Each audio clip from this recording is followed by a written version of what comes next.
Hey there, my name is Nick. I'm the Mystic Next Door, and today I want to share with you the number one rule of self-love. It's really simple. You've probably heard it before, but it's the same one that most people get totally upside down and backwards.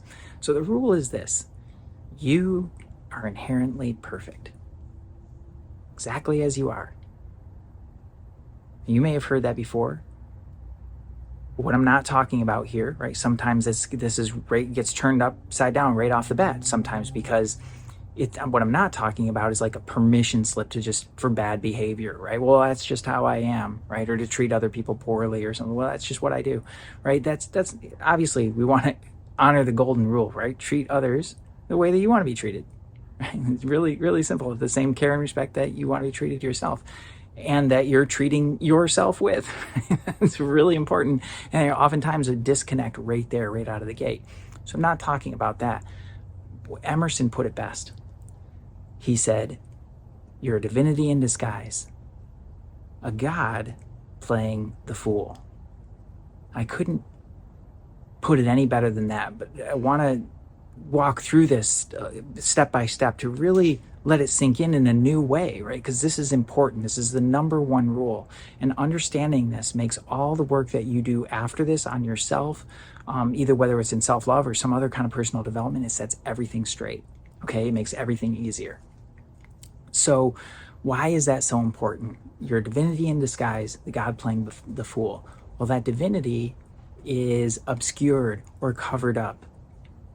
And it's covered up by your ideas, right?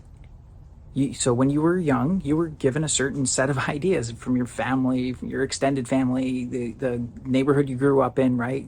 Through your community, through the country, like layer upon layer, right? Ideas. These ideas and attitudes that you took on, right? Those then determined your beliefs. So now if you have a belief, say that my emotions aren't really that important, or if you're a guy, like, I shouldn't express my emotions. Like, it's not okay to express emotions. That's weakness, right? So if you have an idea like that, you might have a belief that says, well, my emotions really aren't important, or I'm not that important. Or if you have a belief that you're fundamentally flawed because you were constantly criticized as a child, right? Well, then you're not going to be worthy of love and acceptance and all the wonderful things that, you want for you in your life, because you're fundamentally flawed. So you inherently just don't deserve it for some reason, right? Those are just a few examples of things that I've seen and worked through with people. Like, I've worked with a lot of people through these things. So those beliefs then determine your actions and your behaviors. So when you operate based on a faulty belief structure, a belief structure that says, well, I don't really matter anyway, right? You can see very quickly where that can get into areas of anxiety and depression, and just constantly driving yourself, right, to feel worthy or to feel differently about that, trying to constantly overachieve, right? So you can feel that, but you wind up, no matter how much you achieve, and I've worked with some really, really successful people, it doesn't change that belief inside of yourself, right? That needs to be healed and really resolved in a new way. But what happens when it's not is you wind up playing out the same beliefs through your actions in different scenarios and circumstances again and again and again. The same relationships, the same places where you stop short or where things fall apart, right? All of a sudden everything's going well, then everything falls apart, right? And you see those same patterns play again and again and again. And so then you recognize, right, that is what is obscuring the divine perfection inside. So you might look at all of those things, all the results in your life, and say, I am not perfect at all.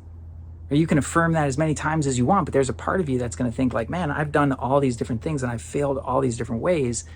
There's no way that I'm perfect. So the reason that this is so important to understand is to recognize that those are the things, and those are things that you can change, right? Your ideas, your attitudes, your beliefs, your actions, all those things are totally changeable, and a lot faster than you think when you've got the right formula, right? And you're working right side up, okay? So let's get to that part, because this is important. Divinity in disguise, the God playing the fool. When that's upside down, right? When you're coming from the place of, I'm trying to be perfect, right? Or I have the potential to be perfect inside. You're driving, you're working, you're trying to overachieve, you're trying to fit into that mold of perfection, like, which is ultimately kind of a mind blower here. That's actually something that you just made up in your own mind anyway, right? Or that you adopted from our culture and society. This is what the perfect, person does. This is what the successful person does. And I'm going to be like that. You try to cram yourself into that mold. Really frustrating, a lot of hard work, and ultimately exhausting.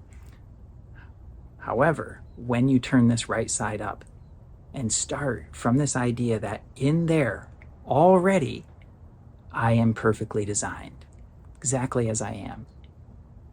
Well, now the work to be done is really about revisiting those ideas, being able to look at them objectively and how they've played out in your life to gain a new level of perspective on yourself, to redecide those things, to examine your beliefs, and to choose something for yourself that is really productive and healthy and aligns with what you want to create in your life. You can see how important that is, right? It's a game changer, and it gets you doing the right work rather than pushing yourself to try and change and try and do better and be more. Now, all of a sudden, you're coming from a place of acceptance and gratitude and love because you already know I'm perfect exactly as I am. And this is the whole game now is about weeding out all the things that aren't yours to let that perfection continue to shine. And what's exciting about that is that every step that you take on that path, you walk more light, more free, more joyful. You have more acceptance and you have more flow in your life. And a lot of things that drove your behavior before, maybe drove you to burnout or drove you to people pleasing or drove you to into codependent relationships or toxic relationships and allowing those things in your life, all like the things that drove you into that, suddenly you look at that with fresh eyes and you're like, wow, I can do this totally differently. And things start to flow in your life in a much more natural and organic way. And what you ultimately wind up with is a deep sense of inner peace and confidence to express yourself in the world and to do what you're here to do, right? To be able to choose what's right for you, regardless of what everybody else is saying, to not feel like you have to fight against the world to get what you want, right? To create the life that you want out of it, right? Whether that's, fighting on one side or the other side, right? Or getting sucked into conversations that are all about conflict, right? And things like that. You get to unplug from all of that and really set yourself free to be yourself and to be the most amazing version of yourself, right? To really uncover what is already there inside of you. So before we close out here, try it with me, right? It's really simple to just start anywhere with this, right? So put a hand on your heart and let your eyes close for a moment and take a nice deep breath.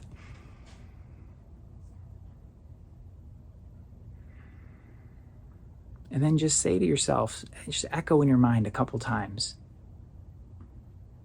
I'm perfect exactly as I am. I'm perfect exactly as I am. Notice what your body does with that. Notice what your mind does with that. Because that's something that you can constantly come back to that will help you to remind you of the work to be done. It's recognizing it's already there, right? You don't have to make something out of nothing or anything like that. You're amazing exactly as you are. And the work is really just about uncovering that and bringing it out. That to me is the number one rule of self-love. You get that one right, everything else becomes so much easier. Your relationship with yourself is going to transform in amazing ways, and that's going to open up doors in your life that you never thought possible, right? That's my wish for you. So my name's Nick. I'm the Mystic Next Door. If you like this, definitely click the link below. I've got a whole workshop on this that you can check out. It's a really great workshop that brings you through what I call the 5 foundations of self-love and really explains some of the other ways that people go wrong with this. Or go off the rails, I should say, go off the rails with this. That will really help to set it straight. Like, I'd love for you to experience that. All you have to do is click the link, enter details. It'll take you right to the video and you can start checking it out right now. So thanks so much for being here. My name's Nick again, the Mystic Next Door. Click the link and we'll see you on the inside. Peace.